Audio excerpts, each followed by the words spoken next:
അഭിപ്രായ വ്യത്യാസങ്ങളുണ്ടാവും, കലഹങ്ങളുണ്ടാവും, യോജിപ്പുകളുണ്ടാവും. കലഹിക്കേണ്ടിടത്ത് കലഹിക്കാനും യോജിക്കേണ്ടിടത്ത് യോജിക്കാനും സമരസപ്പെടേണ്ടിടത്ത് സമരസപ്പെടാനും ഈ ഒരു വർഷം ഞങ്ങൾ എടുത്തു എന്നുള്ളതാണ്. ഇന്ന് ഞങ്ങളുടെ മനസ്സ് ശക്തമാണ്.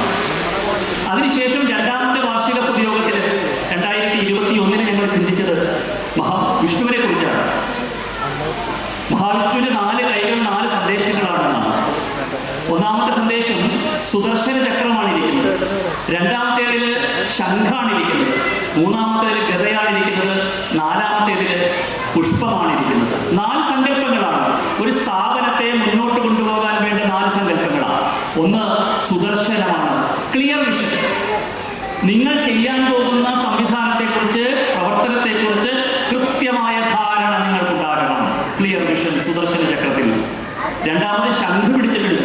ആ ശംഖ് പറയുകയാണ് കമ്മ്യൂണിക്കേഷൻ വേണം. ഇതിനകത്തുള്ള എല്ലാവരും തമ്മിൽ പരസ്പരം നിരന്തരമായി കമ്മ്യൂണിക്കേറ്റ് ചെയ്തുകൊണ്ടിരിക്കുന്ന ഒരു സംവിധാനം വേണമെന്ന് ശംഖ് പറയുന്നു. രണ്ടാമത്തെ കൈ. മൂന്നാമത്തെ കൈയിരിക്കുന്നു ഗദയാണ്. എന്താ ഗദ പറയുന്നത്? ഡിസിപ്ലിൻ, അച്ചടക്കം വേണം. ഇതിനകത്ത് എങ്ങനെ പെരുമാറണമെന്ന് എങ്ങനെയാണോ സംഘടനയും സംവിധാനവും നിശ്ചയിച്ചത് അതുപോലെ പെരുമാറാൻ നിങ്ങൾക്ക് സാധിക്കണം. മൂന്നാമത് ഏറ്റെടുക്കുന്ന ചുമതലകൾ ഭംഗിയായി നിർവഹിക്കുന്നവരെ വിമർശിക്കില്ല. ഞങ്ങൾ വിമർശിക്കാറില്ല, പോരായ്മ പറ്റിയ വിമർശിക്കാറില്ല, കുറ്റം പറയാറില്ല, ഒന്നും ചെയ്യാറില്ല. ഞങ്ങൾ ചെയ്യാറുള്ളത് അപ്രീസിയേഷൻ മാത്രമാണ്. പുഷ്പം കൊടുത്ത് നീ ചെയ്ത് നന്നായി, നിനക്ക് ഇത്രയും ചെയ്യാൻ പറ്റിയല്ലോ എന്നുള്ളതാണ്. ഈ സങ്കല്പത്തിലൂടെ ഞങ്ങളുടെ സ്ഥിതിയിലേക്ക് വന്നു. മൂന്നാമത് ധർമ്മത്തെക്കുറിച്ച് ചിന്തിക്കുക. എന്താ ധർമ്മം?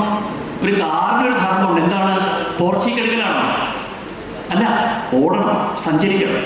ഒരു കപ്പലിന് നങ്കൂരം വിട്ട് കിടന്നാൽ മതിയോ? പോരാ, മുന്നോട്ട് പോകണം. എങ്ങനെ മുന്നോട്ട് പോകണം? പോകുന്ന സമയത്ത് പ്രതിസന്ധികൾ ഉണ്ടാവും, റിസ്ക് ഉണ്ടാവും. റിസ്ക് ഇല്ലാതിരിക്കാൻ നങ്കൂരം വിട്ടാൽ മതി. റിസ്ക് എടുക്കണമെങ്കിൽ അത് കടലിലൂടെ തിരമാലകളെ ഭേദിച്ചുകൊണ്ട് മുന്നോട്ട് പോകാൻ തയ്യാറാകണമെന്നാണ്. ആ റിസ്ക് എടുക്കാനായിട്ടുള്ള ഒരു സാധ്യതയിലേക്ക്, സാഹചര്യത്തിലേക്ക് ഞങ്ങൾ വന്ന സമയത്ത് ഞങ്ങൾ ചിന്തിച്ചു, എക്കണോമിക് ഫോറത്തിന്റെ ധർമ്മം എന്താണ്? എന്തിനാണ് ഈ സംവിധാനം? റിസ്ക് എടുക്കണം, പണം മുടക്കണം, റിസ്ക് ഉണ്ട്. പക്ഷേ ഇത് റിസ്ക് എടുക്കാൻ വേണ്ടി ഒരു സാഹചര്യമാണ് എന്ന് ചിന്തിച്ചുകൊണ്ട് ഞങ്ങൾ ഈ പറയുന്ന പ്രോജക്റ്റിലേക്ക് വരികയാണ്.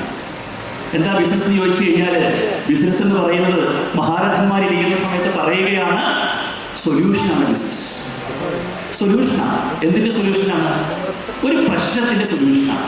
ഇവിടെ ഇരിക്കുന്ന എല്ലാവർക്കും